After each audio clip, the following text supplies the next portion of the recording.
Al-Fatihah.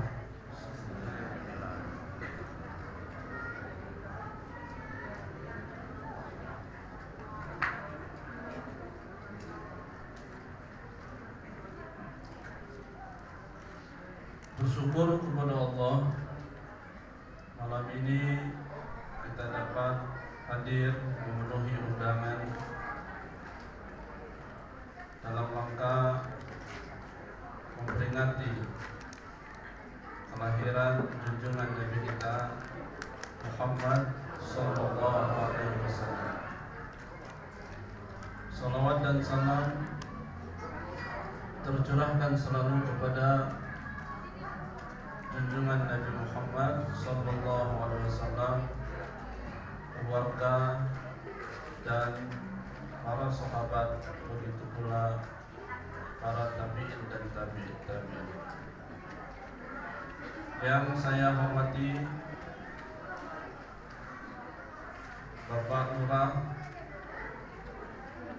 Kelurahan Jagabaya 2 Bandar Lampung beserta jajarannya yang sempat hadir pada saat ini. Yang saya hormati Ketua Masjid At-Tauhid Jagabaya beserta seluruh takmir masjid yang hadir pada saat ini, dan yang saya hormati juga saya muliakan seluruh hadirin wal hadirat yang hadir pada kesempatan malam hari ini. Mudah-mudahan kita semua mendapatkan ridho barokah dari Allah Subhanahu wa ta'ala. Karena tidak lama, saya minta kepada rekan-rekan untuk sama-sama kita memperingati dengan khidmat agar tidak ada yang bicara atau ngobrol di belakang. Bapak Ibu yang dimuliakan Allah Subhanahu wa ta'ala, meskipun malam ini adalah malam Selasa tanggal 20 kalau Rabiul awalnya 12. enggak, malam ini ya gitulah, pada 24 ya. 18. Oh, 18. Walaupun sudah lewat, tetapi bagi umat Islam tidak ada kata terlambat. Karena itu malam ini insya Allah momentumnya, kekhusyuannya, kekhidmatannya sama ketika memperingati di malam 12. Amin ya rabbal alamin. Ibu-ibu sehat? Bapak-bapak sehat? Adik-adik sehat? Gak apa-apa, sambil makan. Bapak Ibu yang dimuliakan Allah Subhanahu wa ta'ala, rangkaian acara kita pada malam hari ini diawali dengan tawassul atau istilah lain hadrah. Ada satu hadis qudsi, kun ma'allah fa in lam takun ma'allah kun ma'aman ma'allah. Selalulah bersama dengan Allah di mana saja, aina makan, entah di darat, entah di laut, entah di udara, di mana saja hendaknya kita selalu senantiasa bersama dengan Allah Subhanahu wa ta'ala. Kebersamaan dengan Allah itu diimplementasikan pada sholat, mulai dari niat sampai dengan salam. Bagaimana jiwa raga kita hadir hati kepada Allah Subhanahu wa ta'ala, Maka yang sholat itu sebenarnya bukan hanya sebatas tubuhnya, melainkan ruhnya juga mesti sholat, rasanya juga dia mesti sholat. Karena diri kita ini terdiri dari 3 unsur.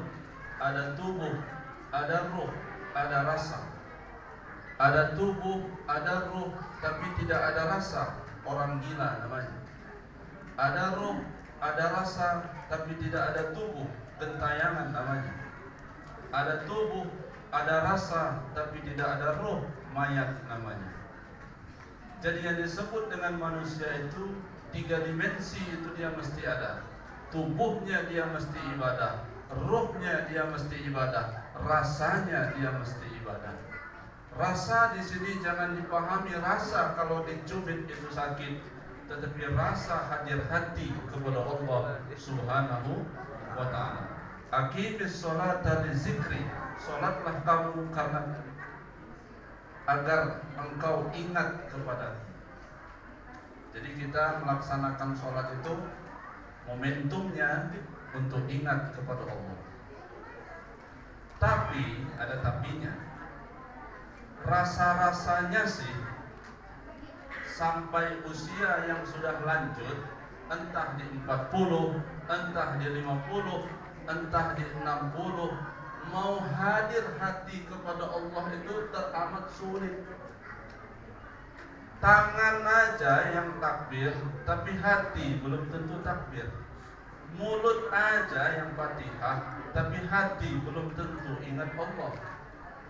Modelnya aja ruku, gayanya aja sujud, tapi hati belum tentu ingat Allah. Malah karena sudah lanjut usia, jadi bingung sudah baca surat apa belum. Itu hari Seninnya lupa baca surat. Nanti hari Selasanya yang lupa bukan surat lagi, tapi dia sudah mulai lupa. Ini rakaat sudah 2 apa 3. Nanti hari Rabunya bukan lagi rakaatnya, dia jadi lupa udah zuhur apa belum. Dan puncak lupanya dia jadi lupa sama istrinya sendiri, yang dia ingat istri tetangga. Itu puncak penyakit lupa yang paling parah. Ada sampai sekarang waktu berdiri yang diingat kampung halaman, masih enggak kira-kira? Masih. Termasuk yang ngomong. Waktu baca Fatihah rakaat pertama, sendal yang diingat, kantor yang diingat, kebun yang diingat, urusan-urusan yang lain yang diingat. Padahal dalam ayatnya aqimis sholata li zikri. Engkau sholat itu untuk ingat aku. Karena teramat sulit melakukan momentum kebersamaan dengan Allah Subhanahu wa ta'ala. Kun ma Allah, fa in lam takun ma Allah, kun ma'aman ma Allah. Bersamalah engkau selalu dengan Allah. Kalau belum bisa diri bersama dengan Allah, di mana dan kapan saja, bersamalah dengan orang yang sudah lebih dulu bersama dengan Allah. Fa illam takun ma'allah, kun ma'aman ma'allah. Kalau sadar belum bisa selalu bersama dengan Allah, bersamalah dengan orang yang sudah lebih dulu bersama dengan Allah.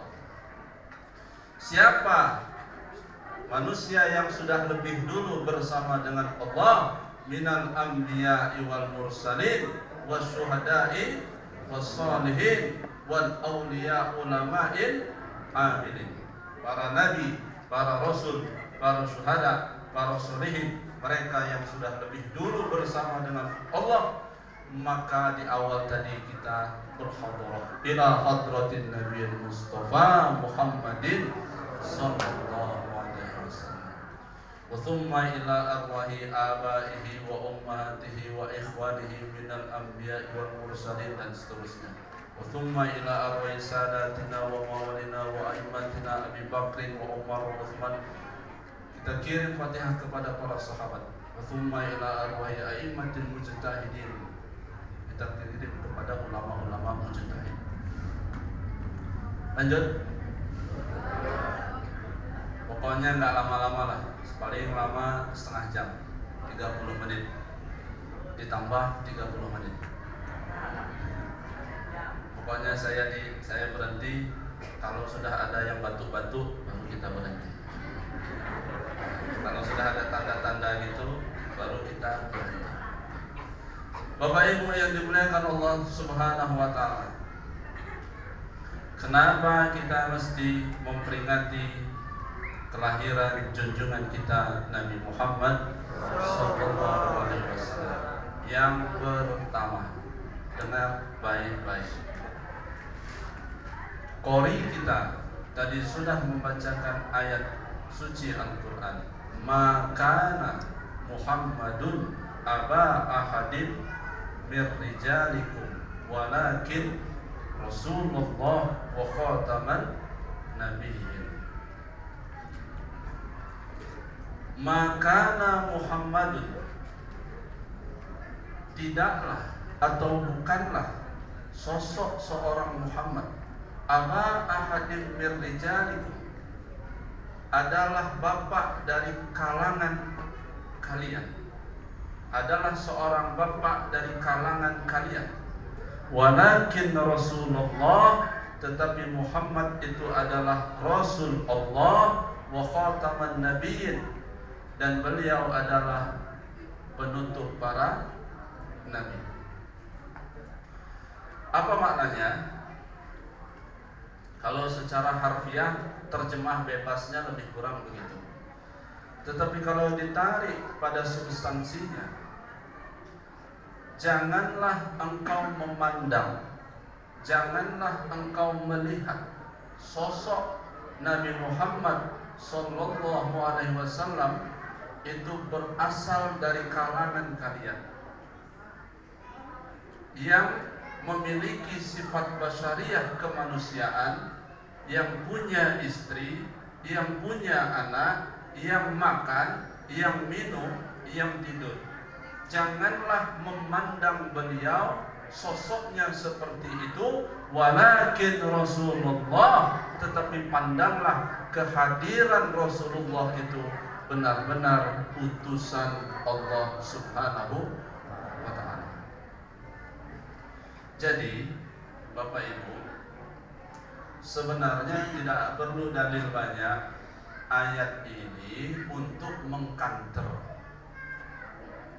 Kalau ada otak atau pemikiran yang ingin membanding-bandingkan antara Arab atau bukan Arab, lebih baik Arab atau bukan Arab, lebih baik bahasa Arab atau lebih baik bahasa lain, lebih baik jazirah atau di luar jazirah, lebih baik pakai sorban apa tidak, lebih baik pakai gamis apa tidak, lebih baik pakai jenggot apa tidak. Sebetulnya sudah sangat jelas ayat ini mengkanter pemikiran-pemikiran yang seperti itu.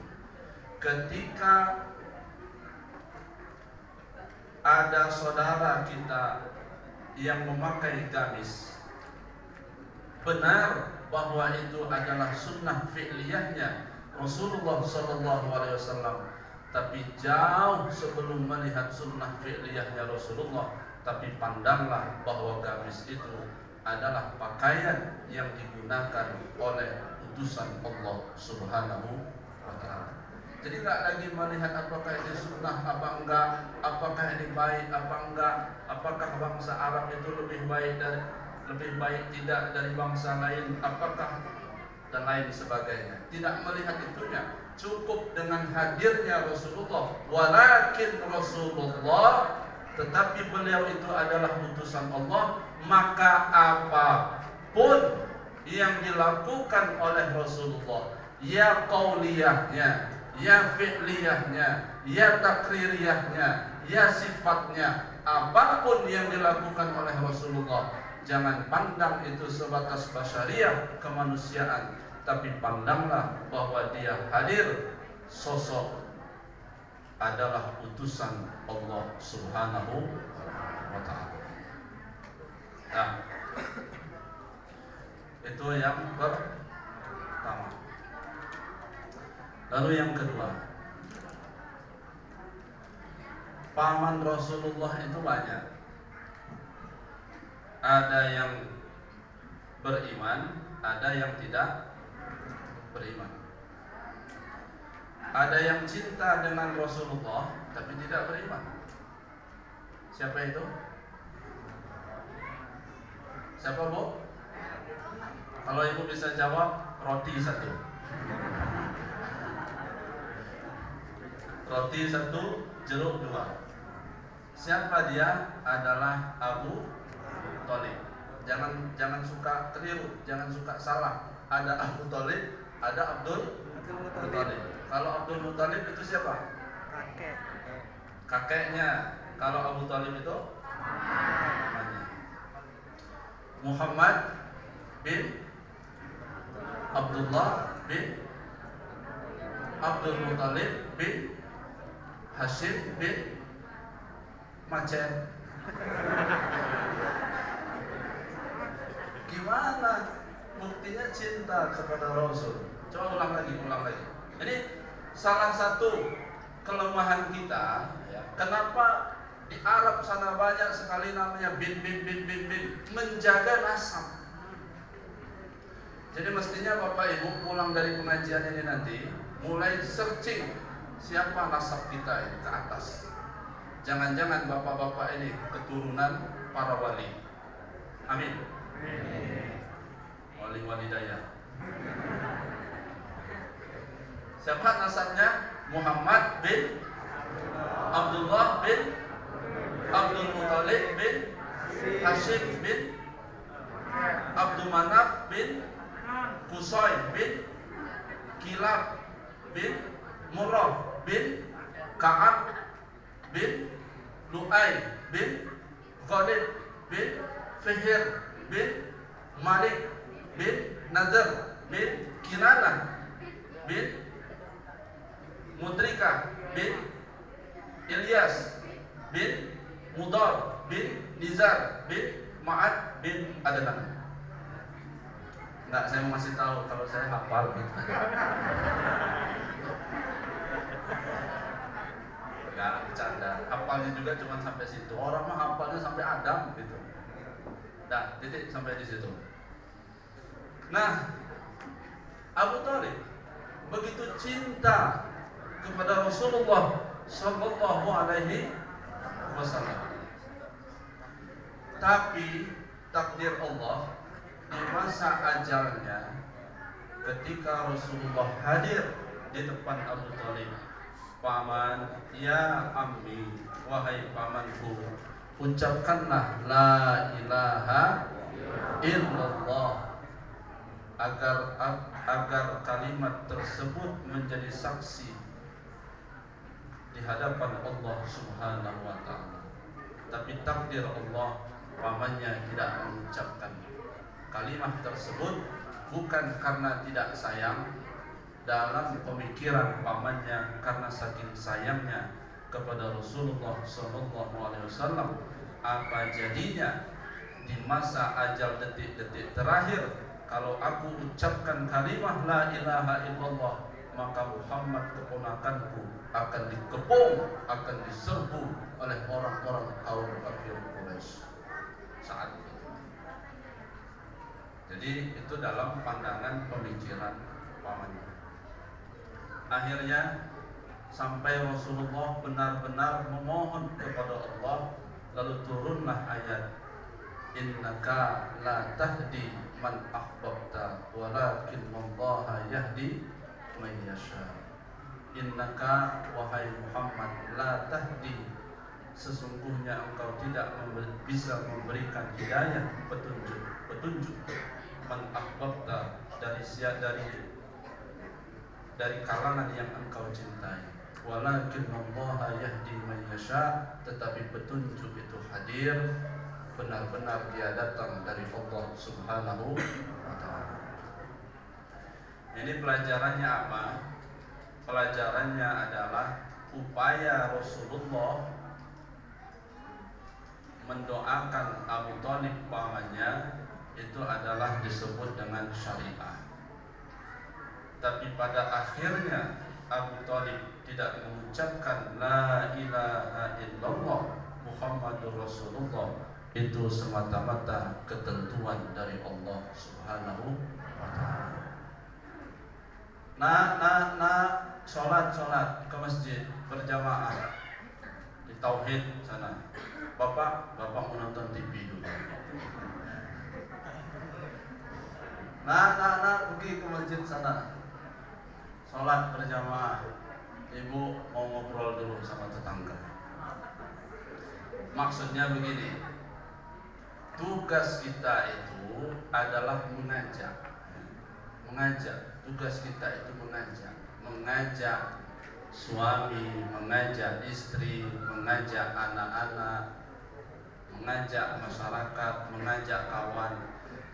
Pada akhirnya dia ikut apa enggak, itu sudah ketentuan Allah Subhanahu wa ta'ala. Tetapi upaya mengajak itu harus. Jadi ada istilah begini, orang tua itu tidak punya kewajiban menjadikan anaknya soleh atau solehah. Saya ulangi lagi nih supaya nggak gagal paham. Orang tua tidak punya kewajiban untuk menjadikan anaknya itu soleh atau solehah. Tetapi orang tua punya kewajiban mengarahkan, mendidik agar anaknya jadi anak yang soleh dan solehah. Jalannya harus dilewati, caranya harus dilewati. Tetapi pada akhirnya apakah dia jadi soleh apa enggak, itu sudah kudrah Allah. Keinginan hati anak dimasukkan pondok supaya jadi solehah. Tapi ada juga yang jebolan dari pondok malah enggak soleh. Bukan pondoknya yang salah, karena anaknya yang kabur. Belum seminggu dia udah kabur, hilang 3 hari. Jadi kewajiban orang tua mengarahkan anaknya supaya menjadi solehah. Ketentuan apakah si A, si B itu jadi soleh apa enggak, itu hak prerogatif Allah Subhanahu wa ta'ala. Upaya manusia prokes kesehatan. Tapi apakah si A ini matinya nanti kapan? Apa hari ini, malam ini, apa besok, apa sore? Itu Allah yang atur. Syariat, bentang syariat manusia, tapi tindak hakikat itu Allah Subhanahu wa ta'ala. Itu nomor berapa itu? 2. Nomor yang ke-3. Ada paman Rasulullah itu yang benci dan wafat dalam keadaan su'ul khatimah. Benci dengan Rasulullah, benci, dan beliau pun mati dalam keadaan su'ul khatimah. Siapa dia? Abul Uzza. Nama kerennya Abu Lahab. Itu nama ininya, nama populernya. Sampai diabadikan oleh Allah dalam Al-Quran, tabbat yada abi lahabin wa tab, ma aghna anhu maluhu wa ma kasab, sayasla naran dzata lahab wa imra'atuhu hammalatal hatab fi jidha hablum min masad. Sudah lebih dulu divonis Abu Lahab itu ahli neraka. Tapi ada tapinya, walaupun Abu Lahab itu ahli neraka tingkat tinggi, dalam beberapa keterangan dalam tafsir itu ada penjelasan wa yukhaffafu anhu yaumal itsnain. Wa yukhaffafu, dan diringankan, anhu darinya Abu Lahab, yaumal itsnain, setiap hari Senin. Abu Lahab itu setiap hari Senin itu diringankan siksaannya. Kenapa Abu Lahab setiap hari Senin siksaannya diringankan? Karena ketika Rasulullah lahir, itu yang bergembira bukan hanya keluarga dekat, termasuk Abu Lahab juga senang kelahiran Rasulullah, bergembira, senang. Bergembira saat Rasulullah lahir, belum terbenak dalam pemikiran Abu Lahab apakah beliau nanti menjadi Rasul apa enggak. Itu kan belum ada dalam pemikiran Abu Lahab. Apakah dia nanti akan membawa ajaran Islam apa tidak, itu belum ada pemikiran Abu Lahab. Senang aja Rasulullah lahir, sampai-sampai budaknya Abu Lahab diperdekakan untuk mengurus Aminah saat itu. Karena begitu senangnya, maka Allah memberikan keringanan, wa yukhaffafu anhu yawmal itsnain. Diberikan keringanan. Apalagi melihat jamaah at-tauhid ini. Amin. Senangnya bukan main, makanan berlimpah ruah. Yang di depan, yang di belakang ada juga. Berapa banyak orang yang terlibat mau mengadakan peringatan hari besar Islam. Ini mau mengadakan ini nggak sembarang mudah, butuh pemikiran, butuh tenaga, butuh keuangan, butuh ya macam-macam lah. Artinya banyak pengorbanan sampai lurahnya pun hadir malam hari ini. Jadi lurahnya nanti diberi ini ngecek berarti ini Pak Lurah. Berarti mereka nyangka Pak Lurah sama kayak Abu Lahab. Ini kurang ajar ini masyarakat ini. Maka mesti Pak Lurah screenshot, inilah orang-orangnya. Nggak bercanda. Jadi yang hadir ini mudah-mudahan ahli surga semua. Termasuk yang di depan ini ahli surga semua. Termasuk yang duduk di pojok itu yang lagi nyender tuh, itu juga termasuk ahli surga. Amin. Mana ciri-ciri orang ahli surga? Orang ahli surga itu ciri-cirinya ada 7. Sab'atun yuzilluhumullah fi zillih yauma la zilla illa zilluh. Ada 7 golongan nanti yang akan mendapatkan naungan di sisi Allah Subhanahu wa taala. Al-imamul adil, yang pertama adalah pemimpin yang adil. Kita lihat Pak Lurah ini adil, hadir dari awal sampai akhir. Mulai kena sekar-sekar ini Pak Lurah. Maksud hati ingin keluar tengah-tengah, kayaknya harus sampai selesai dulu baru bisa berhenti. Ini adil beliau. Mudah-mudahan Pak Lurah ini masuk surga. Amin. Lebih dulu dari kita. Ini kurang ajar lagi di masyarakat ini. Berarti masyarakat ini pinginnya Pak Lurah masuk surga besok pagi. Ini yang hadir ini kan bukan anak-anak muda saja, tetapi yang hadir ini kebanyakan top, tua, pompong, reot. Ini yang jamaah ini disebut dengan jamaah asal. Jadi kalau ada jamaah tua, ompong, peot malam ini, itu disebut jamaah asar. Sebentar lagi maghrib. Tapi kalau kayak anak-anak tadi, yang sholawat tadi, yang girang tadi, itu disebut jamaah subuh. Karena perjalanan masih panjang. Nah, kayak model di depan ini disebut jamaah asar. Bentar lagi maghrib. Maka gayanya yang di depan ini agak lemah-lemah sedikit. Kalau ngomongnya agak pelan, itu gaya jamaah asar. Kecuali yang pakai mikrofon, ini masih jamaah zuhur. Bapak Ibu yang dimuliakan Allah Subhanahu wa taala, maka itu sebetulnya ciri-ciri orang yang sudah cepat meninggal itu kan 2. Pertama yang kukunya rata-rata warna putih, dan yang kedua yang senang duduknya nyender. Yang senang nyender itu lah biasanya nggak lama lagi. Kalau arisan nyender, kalau di kantor nyender, ngaji nyender, takziahan nyender, udahlah diintai-intai sama malaikat. Model-model kayak gini kata malaikat makanan kita.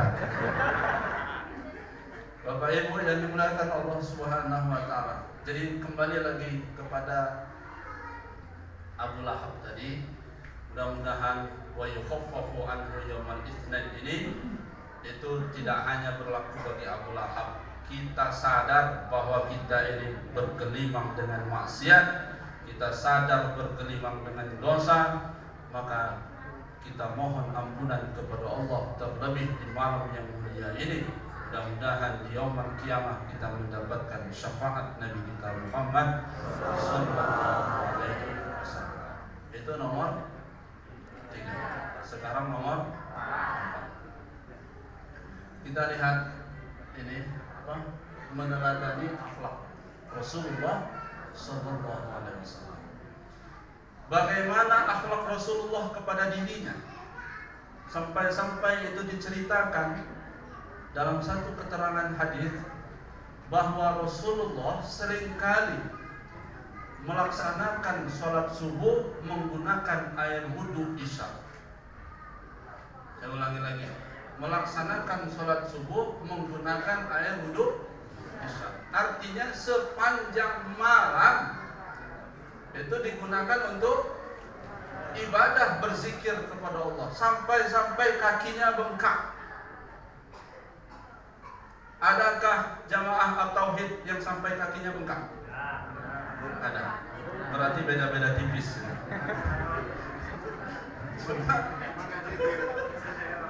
Coba pertanyaan yang kedua, bengkak karena sholat, apa bengkak karena asam urat? Itu aja. Pokoknya itu dijawab sama jamaah masing-masing. Itu bagaimana kecintaan Rasulullah kepada dirinya. Jelas-jelas ahli surga, masih gitu taat ibadah kepada Allah walaupun sudah maksum. Kita ini kan tidak jelas masuk surga apa masuk. Coba saya tanya sama ibu-ibu, bayang-bayang aja, kira-kira masuk surga apa neraka? Pede betul ya.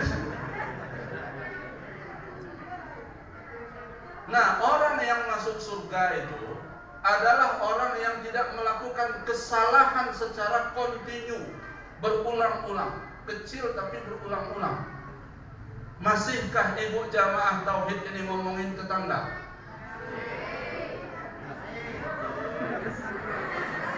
Ya, pokoknya itu jawab masing-masing. Maka selesai sholat, imam kita mengajak astaghfirullahal alladzi la ilaha illa huwal qayyum wa atubu ilaih. Lalu yang kedua, bagaimana akhlak Rasulullah kepada istrinya? Lihat dari berbagai macam literatur referensi hadis. Salah satunya saja ketika Rasulullah pulang subuh, diketuk pintu. Lalu Rasulullah bertanya kepada istrinya, wahai istriku, apa makanan sayur hari ini? Jadi kata istrinya, ya Rasulullah, saya belum masak. Ini akhlak Rasulullah kepada istri. Akhirnya kata Rasulullah, idan ana shaimun. Kalau begitu hari ini saya puasa. Kira-kira suami ibu kayak gitu nggak? Suami ibu gitu nggak kalau nggak ada sayur? Ya gitulah, mirip lah ya, mirip. Idzan ana shaimun. Nggak marah, nggak sampai piring itu pecah, nggak itu ngamuk. Maka ada istinbat hukum kalau puasa wajib berniat dari awal sebelum subuh. Tapi kalau puasa sunnah ketika didapati tidak ada makanan pagi, maka dia berniat untuk puasa sunnah, hukumnya sah. Berangkat dari idan ana shaim. Lalu yang kedua, ketika Rasulullah pulang di tengah malam, diketuk pintu, istrinya juga tidak mendengar karena sudah tidur. 3 kali diketuk, tidak dibuka. Akhirnya Rasulullah tidur di depan pintu. Didapati pagi-pagi dan Siti Aisyah mohon maaf kepada Rasulullah. Sampai segitunya, maka wajar istrinya cinta kepada suami, karena memang tidak bertepuk sebelah tangan, suaminya pun menghargai istri. Kira-kira suami ibu kalau pulang tengah malam gitu nggak? Tidur di depan pintu gitu. Ada kan? Ada. Cuma yang beda cancel lepas itu aja. Cancel lepas, daun pintu dan nggak ada lagi. Lalu bagaimana akhlak Rasulullah kepada orang yang tidak suka dengan Rasulullah? Ketika Rasulullah hendak mau melakukan sholat subuh, itu Rasulullah diludahi wajahnya. Jadi wajah yang paling tampan itu bukan wajah Nabi Yusuf. Wajah yang paling tampan itu adalah wajah baginda Nabi kita Muhammad sallallahu alaihi wasallam, sementara Nabi Yusuf itu hanya sepertiga dari wajah Rasulullah sallallahu alaihi wasallam. Jadi kalau tampannya Nabi Muhammad itu merindukan, kalau tampannya Nabi Yusuf itu membinasakan. Bukan bawang yang diiris, tapi telunjuk yang kena iris.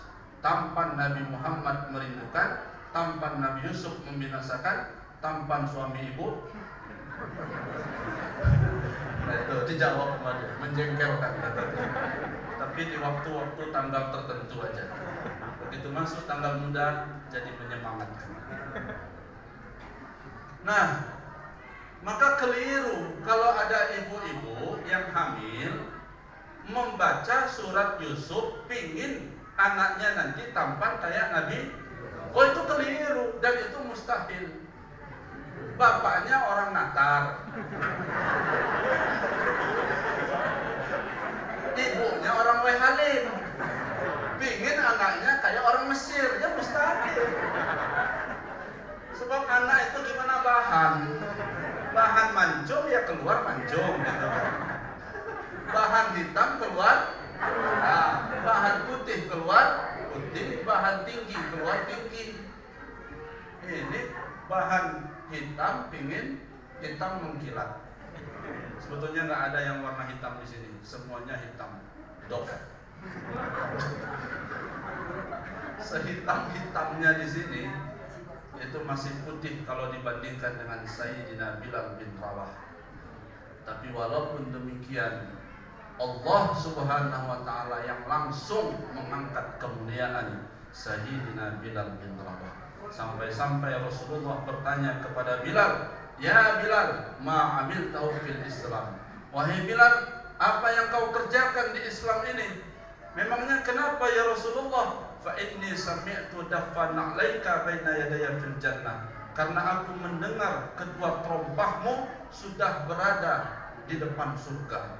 Bilalnya masih di dunia, tapi sendalnya sudah di. Oh, itu luar biasa. Lihat dalam riwayat Bukhari. Mudah-mudahan sendal bapak ibu sudah lebih dulu di surga. Tapi nggak yakin kita. Pulang dari pengajian hilang sendal. Di luar, kalau di masjid ini nggak berlaku. Amin. Hanya waspada saja. Berlaku enggak, tapi hanya waspada. Maka ini menjadi dalil bagi flash disk. Ini jadi dalil bagi flash disk. Kalaulah sendal bisa masuk surga, maka kata flash disk, saya pun harus bisa masuk surga. Kenapa flash disk dia punya hak masuk surga? Karena setiap hari Jumat lebih rajin flash disk baca Quran ketimbang jamaah. Melihat pas hari Jumat flash disk yang baca Quran, buka pintu kosong, nggak ada orang. Bapak Ibu yang dimuliakan Allah Subhanahu wa taala. Jadi ketika Rasulullah itu lewat, itu diludah oleh orang kafir. Wajahnya. Bayangkan, ludah zaman dulu. Belum ada Pepsodent, belum ada Citadel, belum ada close up. Dan ludahnya harus makan onta lagi. Beda dengan ludah seruit, kangkung, tempe, beda. Apa jawaban Rasulullah? Ikuti sama-sama. Alhamdulillah, ayo. Alhamdulillah. Allahumma hdi qaumi fa innahu la ya'lamu. Itu 3 kali diludahi. Jawabannya, Allahumma hdi qaumi fa innahu la ya'lam. Ya Allah, berikanlah dia petunjuk, dia melakukan seperti ini karena dia enggak tahu. Begitu sakit, Rasulullah tanya, tumben yang meludah absen? Dia sakit ya Rasulullah. Kalau begitu kita tengok. Begitu ditengok, orang kafir Quraisy itu sudah ketakutan. Lantas dia bicara, berkata kepada Rasulullah, ya Rasulullah, orang yang paling saya benci di atas muka bumi ini adalah engkau, karena engkau merubah keyakinan nenek moyang kami. Tetapi orang yang pertama kali menjenguk ketika saya sakit juga engkau. Karena itu persaksikanlah ya Rasulullah, asyhadu an la ilaha illallah, masuk Islam. Ini jadi pelajaran. Lalu ada yang ngomong, Pak, itu kan Rasul, kita bukan Rasul. Kayak benar kalimat itu. Nah yang lucunya, kenapa yang begitu nggak diikuti, tapi kalau beristri kok ngikuti Rasul? Sampai 4 istri. Ditanya kenapa sampai 4? Sunnah Rasulullah sallallahu alaihi wasallam. Enak betul. Giliran istri ngikutin sunnah, giliran akhlak nggak ngikuti Rasul. Ini terbalik. Jadi nggak boleh. Apapun semuanya kita harus mengikuti Rasulullah sallallahu alaihi wasallam. Bapak Ibu yang dimuliakan Allah Subhanahu wa taala. Lalu yang kelima. Ini yang terakhir dalam kitab Maraqil Ubudiyah itu dijelaskan bahwa ada beberapa keistimewaan baginda Nabi kita Muhammad sallallahu alaihi wasallam. Mari kita bersama-sama. Ya Rabbi bil Mustafa maqasidana wafir lana madaya wasi'ah. Lagi. Ya Rabbi bil Mustafa baligh maqasidana wafir lana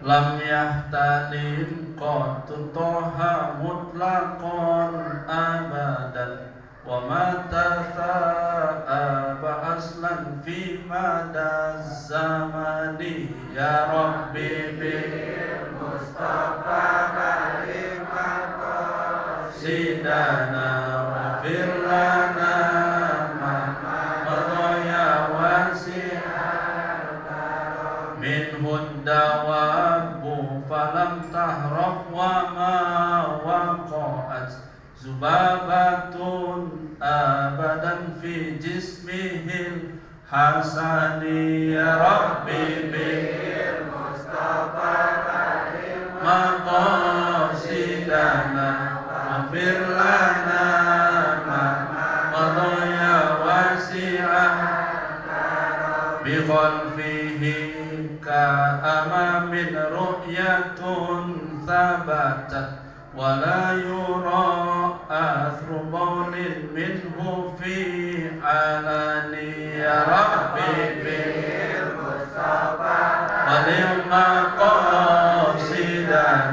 wafir lana madaya wasi'ah karami wa qalbuhu lam yanam wal ainu qad na'asat wa la yara dhillahu fi syamsi dhu fatini. Ya Rabbi bil Mustafa baligh maqasidana wafir lana madaya wasi'ah. Sekali lagi, katfahu qad alata qawman idza jalasu indal wiladati sifyada bi muhtatani. Ya Rabbi bil Mustafa baligh maqasidana wafir lana madaya wasi'ah karami. Coba kita pahami sebentar saja. Lam yahtalim qattun toha mutlaqan abadan Keistimewaan Rasulullah yang pertama bahwa Rasulullah tidak pernah ihtilam. Apa itu ihtilam? Enggak pernah mimpi basah sepanjang hidup. Lain dengan kayak kita, pening kepala kalau seminggu enggak mimpi basah. Jadi Rasulullah keistimewaan yang pertama tidak pernah sepanjang hidupnya mimpi basah. Wa ma tata'aba aslan fi madaz zaman, dan Rasulullah juga sepanjang hidupnya tidak pernah menguap. Menguap itu apa? Angop. Kalau kita di kantor, menguap, di pasar, menguap, ngaji, bukan menguap lagi, batuk. Min huddawab falam tahrab wa ma waqa'an. Tidak ada satupun kalau ada binatang yang bertemu dengan Rasulullah mereka melarikan diri. Jadi kalau seandainya ada kucing di samping Rasulullah, tahan kucing itu enggak pergi. Kalau Rasulullah beranjak, barulah kucing itu pergi. Beda dengan kita. Kalau kita kabur dia. Zubabatun abadan fi jismihil hasan. Tidak ada satupun dan tidak pernah badan Rasulullah yang mulia dihinggapi oleh seekor lalat. Jadi dalam pandangan manusia, kaya dengan miskin itu kan beda. Contohnya aja kayak undangan hajatan lah. Satu diundang sama yang kaya, satu diundang sama yang miskin. Pasti lebih condong kemana? Ya, kaya. Amplopnya beda nggak? Nah, tapi kalau dalam pandangan lalat itu nggak ada pembedaan. Mau kaya, mau miskin, mau pejabat atau bukan, pokoknya dia hinggap aja. Tapi tidak berlaku ketika di hadapan Rasulullah Sallallahu Alaihi Wasallam. Ini keistimewaan beliau. Bi khalfihi ka'amamin ru'yatun sabatat. Rasulullah melihat belakang sama seperti melihat depan. Jadi kalau Rasulullah berdiri melihat di depan, beliau tahu apa kejadian di belakang. Penglihatan di belakang ka'amamin itu sama seperti melihat di depan. Beda dengan kita, kalau kita hanya bisa lihat ke depan tapi nggak bisa melihat ke belakang. Di balik tembok kita nggak tahu apakah di belakang ada besek apa enggak. Baru kita tahu di sana ada besek apa enggak kalau kita keluar dulu. Tapi kata pengurus nggak ada ya. Segera langsung kita kasih tahu supaya tidak. Wala yura athru baulin minhu fi alan. Keistimewaan Rasulullah berikutnya, ketika Rasulullah buang hajat, baik besar maupun kecil, itu tidak ada bekasnya sama sekali. Kenapa? Ditelan oleh bumi. Wa qalbuhu lam yanam wal ainu qad na'asat. Hati Rasulullah tidak pernah tidur meskipun matanya ngantuk atau tidur. Dalam keterangan yang lain, nama ainahu wa lam yanam qalbuhu. Matanya yang tidur, tapi hatinya enggak pernah tidur. Kalau kita mata kebuka, hati tidur. Nanti selesai dari pengajian ini, apa yang dibahas tadi? Orang jelas. Wala yaradillahu fi syamsi zufatili. Tidak ada bayangan yang menghampiri Rasulullah ketika Rasulullah berjalan walaupun di bawah terik sinar matahari yang sangat. Meskipun itu dilihat oleh orang cerdas sekalipun, qadfahu qad alata qauman idza jalasu. Ketika Rasulullah itu duduk, maka pundaknya sedikit lebih tinggi dibandingkan dengan yang di samping. Tapi bukan mengada-ada. Lalu yang terakhir, indal wiladati sibjada bimuhtatani, bahwa Rasulullah sudah dikhitan ketika beliau lahir. Saya ingin menyampaikan sedikit lagi bahwa mukjizat Rasulullah itu apa? Al-Quran. Kalau mukjizatnya Nabi Ibrahim apa? Bisa tidak mempan Kalau mukjizatnya Nabi Musa, mukjizatnya Nabi Sulaiman, bisa ngomong dengan seluruh makhluk, bukan hewan aja, seluruh makhluk, termasuk jin juga, termasuk setan. Bapak Ibu pernah nggak melihat setan? Ibu udah pernah lihat setan? Mau melihat setan? Gampang, ini saya kasih tahu triknya melihat setan. Tapi ini rahasia di antara kita, jangan diceritakan. Kalau ibu mau melihat setan, gampang. Selesai maulidan pengajian ini nanti, intip spion motor pelan-pelan. Itu caranya. Apa yang ada di spion, begitulah bentuk setan itu. Kalau yang intipnya pakai peci, berarti setannya peci. Kalau dia pakai kerudung, berarti manusia. Kalau sudah mulia, lebih mulia dibandingkan malaikat. Tapi kalau sudah hina, lebih hina dibandingkan binatang.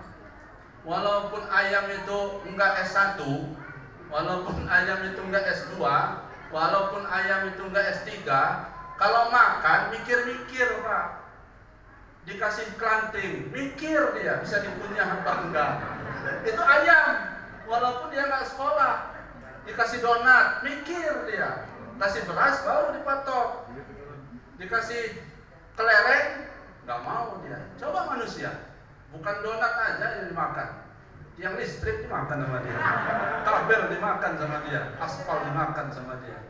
Jadi kalau sudah mulia manusia itu lebih mulia dibandingkan malaikat, tapi kalau sudah hina lebih hina dibandingkan binatang. Sampai di mana tadi? Mukjizat. Mukjizatnya Nabi Isa bisa menghidupkan orang. Ada jamaah tauhid sini yang bisa menghidupkan orang mati. Nah, mukjizatnya Rasulullah itu apa?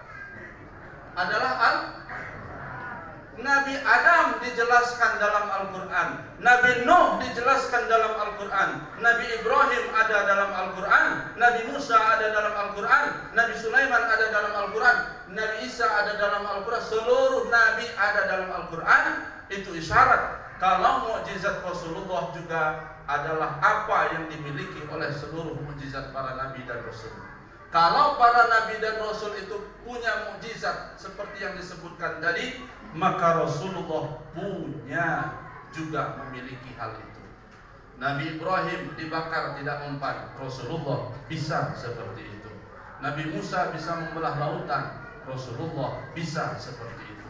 Itu maknanya kenapa mukjizat Rasulullah itu Al-Quran, karena kemukjizatan Rasulullah meliputi seluruhnya. Apa yang dimiliki oleh para Nabi dan Rasul, mukjizat mereka ada pada diri Rasulullah Sallallahu Alaihi Wasallam. Mudah-mudahan kita semua diberi hidayah, inayah oleh Allah dan istiqomah dalam beribadah, dan mudah-mudahan jamaah ini menjadi jamaah yang senantiasa diridhoi oleh Allah Subhanahu wa taala. Terima kasih. Ala hadhihi niyyah wal hajjah. Al-Fatihah.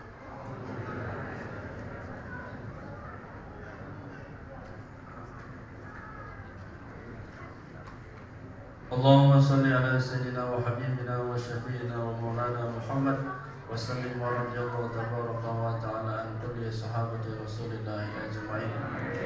Allahumma inna nas'aluka salamatan fid din wa afiyatan fil jasad wa ziyadatan fil ilmi wa barakatan fil rizqi wa tawbatan qabla al-maut wa rahmatan inda al-maut wa maghfiratan ba'da al-maut.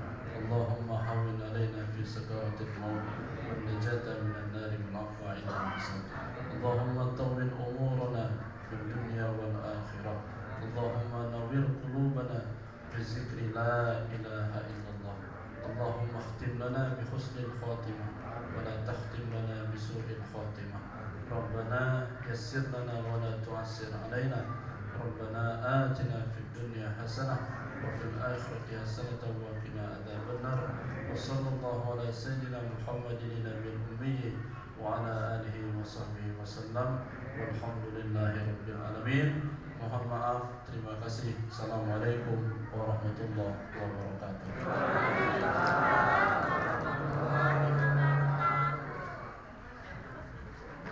Terima kasih banyak kepada Bapak Ustaz Irfan. Terima kasih. Dan